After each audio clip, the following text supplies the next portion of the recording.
हमारा निशाना दिल्ली की लाल कोठी है। जिस तरह से संवैधानिक तरीके से हमने सहारनपुर की लाल कोठी हासिल की है, उसी तरह से हमें पूरा भरोसा है कि हम दिल्ली की लाल कोठी भी हासिल करके रहेंगे। बहुजन समाज संवैधानिक तरीके से बहुजन समाज को तैयार करके इनकेपेबल लोगों को कैपेबल बना के, नालायक लोगों की नालायकी दूर करके लायकी पैदा करके हम अपने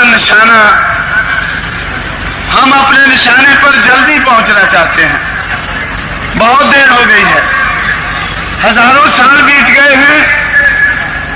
हजारों साल का हम अपमान की जिंदगी उसको हटाकर किनारे रख के मान और सम्मान के साथ जीना चाहते हैं। ऐसा माहौल हमारे बुजुर्गों ने हमारे लिए तैयार किया है। हम अपने समाज को तैयार करके ऐसा माहौल जल्दी अपने लिए तैयार करना चाहते हैं। सहारनपुर की लाल कोठी हासिल करने के लिए तो माहौल बन चुका है, लेकिन दिल्ली की लाल कोठी पर कब्जा करने के लिए हम बहुजन समाज को देश भर में तैयार करने के लिए लगे हुए हैं।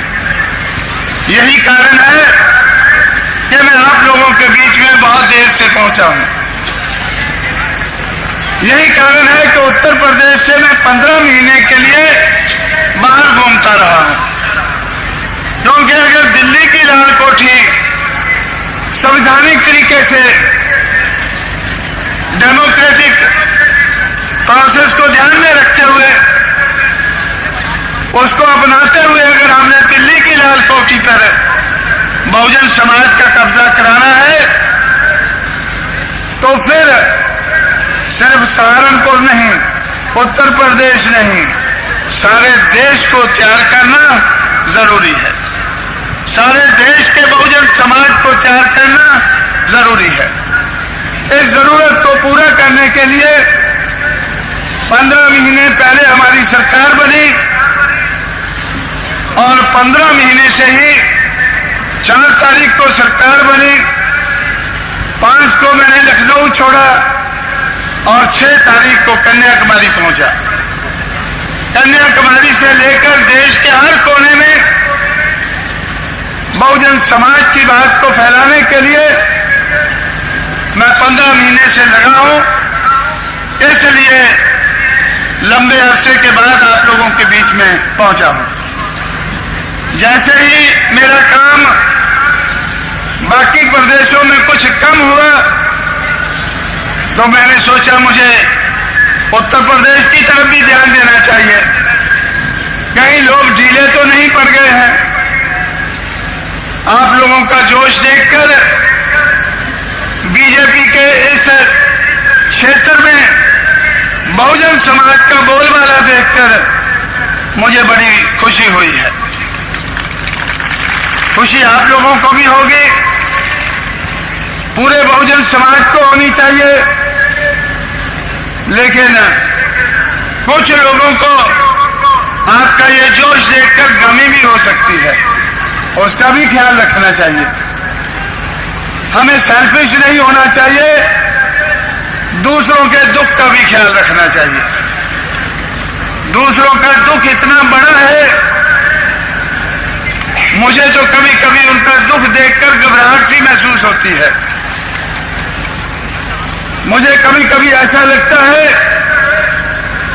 कि इस देश में हो सकता है Congress party, BJP party, Janata Dal, CPI, CPM या दूसरी मनुवादी पार्टियां शायद चुनाव लड़ने से इनकार कर दें। शायद वो चुनाव से इतना डर रहे हैं। बहुजन समाज पार्टी और समाजवादी पार्टी के 199 एमएलए हैं, 213 चाहिए सरकार चलाने के लिए। हमारी सरकार गिर जाए, दोबारा चुनाव हो जाए, हमें ज्यादा एमएलए चुनकर भेजने का मौका मौका मिले, हम इस ताक में बैठे थे, ये उम्मीद लगाकर बैठे थे, लेकिन Congress, BJP, Janata Dal, CPI, CPM ने हमारी उम्मीदों पर पानी फेर दिया। उन्होंने हमारी सरकार को गिरने नहीं दिया। 8 फरवरी को उनको मौका मिला, लेकिन उन्होंने उस मौके का फायदा चुनाव को टालने के लिए लिया, चुनाव कराने के लिए नहीं।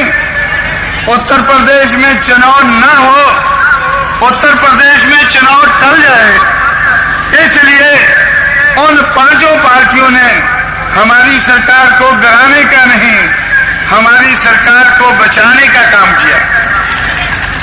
आप लोग अच्छी तरह से जानते हैं, आप तो उत्तर प्रदेश में रहे, मैं तो बाहर किधर घूम रहा था। उधर मुझे ये खबर मिली कि इन 5 पार्टियों ने बहुजन समाज की सरकार को गिरने से रोका है। मैं इसका मतलब क्या समझता हूं कि चुनाव को टालने के लिए उन्होंने ये काम किया है, चुनाव से भागने का काम किया है। आज ये पार्टियां उत्तर प्रदेश में चुनाव से टल रही हैं, तो मैं सोच रहा था कि 96 में देश भर में चुनाव होगा, उस वक्त क्या होगा? उस वक्त तो चुनाव का मौका मिलेगा, तो उस वक्त हम इनको बता सकेंगे कि बहुजन समाज कितने बड़े पैमाने पर तैयार होकर अपने पैरों पर खड़ा हो रहा है। साथियों, इसी तरह से अगर बहुजन समाज तैयार होता रहा तो बहुजन समाज के लिए हजारों साल की गुलामी को दूर करके देश में आजादी का सांस लेना कोई ज्यादा देर का काम नहीं है। यह हमारी तैयारी के ऊपर निर्भर है। मैं बहुजन समाज को तैयार करने में, देश भर में तैयार करने में लगा हुआ हूं। अपने साथियों को तैयार करके उनके सहयोग से बहुजन समाज के जन जन को तैयार करने की कोशिश में हम लोग लगे हुए हैं। हम बहुजन समाज को तैयार करने की कोशिश में लगे हुए हैं। बहुजन समाज की तैयारी के आधार पर, बहुजन समाज की लायकी के आधार पर जो भी कुछ हासिल करना चाहते हैं, उस लायकी के आधार पर हम हासिल करना चाहते हैं।